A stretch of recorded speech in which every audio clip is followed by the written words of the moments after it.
భయము ప్లస్ భక్తి అంటే రెండు రెండు ఉన్నాయి. చాలా జాగ్రత్తగా గమనించండి ప్రియ దేవుని బిడ్డలారా. దేవుని యందు మనం భయము కలిగి ఉండాలి, భక్తి కలిగి ఉండాలి. కానీ ఈ మధ్య కాలంలో మీరు జాగ్రత్తగా గమనించండి, భక్తి ఎక్కువగానే ఉంది. లేదా చెప్పండి, భక్తి లేదా? భక్తి చాలా ఎక్కువ ఉంది.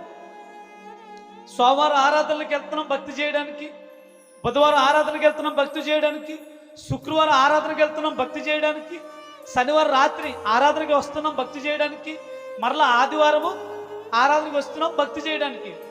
ఇవి ఇవి ఇవి సరిపోక ఇంకా అనేక స్థలాల్లో కోటానికి మనము వెళ్తా ఉన్నాం. దేనికి? భక్తి చేయడానికి, భక్తిని నేర్చుకోవడానికి. చాలా జాగ్రత్తగా వినాలి. నేనంటాను, లోకములో ఏ వ్యక్తికి కూడా భక్తి అనేది కొదువుగా లేదు. భక్తి అయితే బస్తాల బస్తాల నిండా ఉంది, ఉందా లేదా? భక్తి బస్తాల నిండా ఉంది. కానీ ఏమి లేదయ్యా అంటే మనిషికి భయము లేదు. అవునా కదా? అవునండి తాతని గారు. భక్తి అయితే చాలా ఉంది, కానీ ఏమి లేదంట, భయము లేదు. కానీ దేవుడు అంటున్నాడు, ఒరే నాయన, భక్తి ఉంటే సరిపోదు, ఏముండాలి? భయం ఉండాలి.